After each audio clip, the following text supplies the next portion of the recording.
welcome to another insightful episode of Grandma Says. And here's Grandma. And welcome back to Grandma Says. In another podcast, I mentioned sterilizing bottles. So I'm going to give you a step-by-step old school method on how to properly sterilize bottles and nipples. Now, of course, as I've already said, I advocate for disposables, but in this one, we're just talking about nipples and bottles, the stuff that wherever the milk touches, that's what needs to be sterilized. So we want to start with the things you're going to need. One, you're going to need a pot to boil the water in or a kettle. You'll need mild dish soap. You will need access to a sink or a sink-like container. You'll also need clean water for rinsing, and you'll need a set of tongs. And of course, tongs being those things that look like, long teeth on the end of two, I don't know. Okay, if you don't know what tongs are, just look them up on the internet. Okay. So you want to start by washing the bottles in warm soapy water. Now, if you're talking about the nipples, if possible, try to flip them inside out and use a toothbrush to clean in the nooks and crannies. You do not want to dump dish soap directly on these products. You want to put the dish soap in the water and swirl it around and then wash like you would normally wash dishes.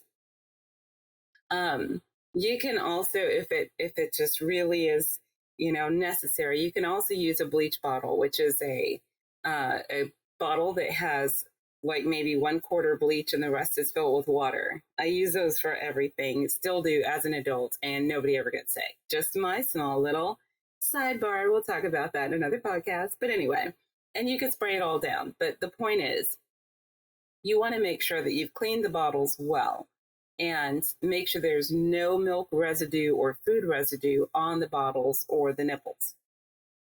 Once they are fully clean, then you want to rinse them in hot water if possible, and then set them aside. Now for the sterilization part of it, you want to boil the water, and if you like, you can add a tiny amount of bleach in that water. Now when I say tiny amount, I mean like a half a cap or a capful at the most, depending on how much water you're using. You're going to need a container that can hold the boiling water. So if you use a big bowl, like a glass dish or something, or you just use the pot, it doesn't really matter. I mean, kettles, you'll have to pour it into something. But the point being, you want to use some kind of a bowl that can handle boiling water without it cracking or breaking. You're going to take one of those items at a time, like one nipple or one bottle, and you're going to slowly add them into the boiling water and then swirl it around. And you can use the tongs if you want to swirl it around.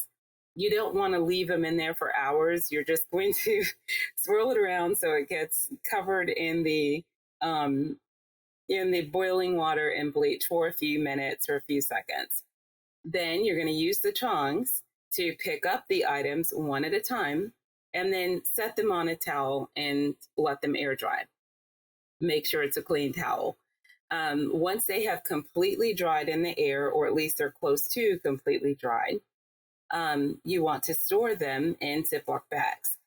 To be on the safe side, I would say use the larger freezer bags because they're thicker. And if you put the nipples in one bag and then keep your bottles in the other, you can store more that way. If you try to mix the two, then the difference in shape is only going to allow you to put so many items in the bag. Make sure that when you zip it shut, that you try to squeeze all the air out of the bag as you zip it closed.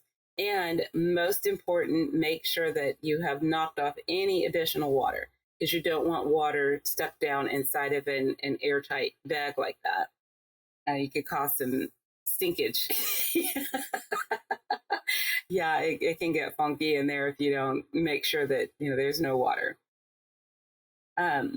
When you get ready to use it, just take out the ones you're going to use. So don't take out all of them. Just take out, one nipple, one bottle, one ring, and, hook them together. Now, I know this is a little silly, but I'm going to mention it anyway. Try to avoid rinsing or washing it when you get ready to use it, because once you rinse it off in tap water, it kind of negates the sterilization process.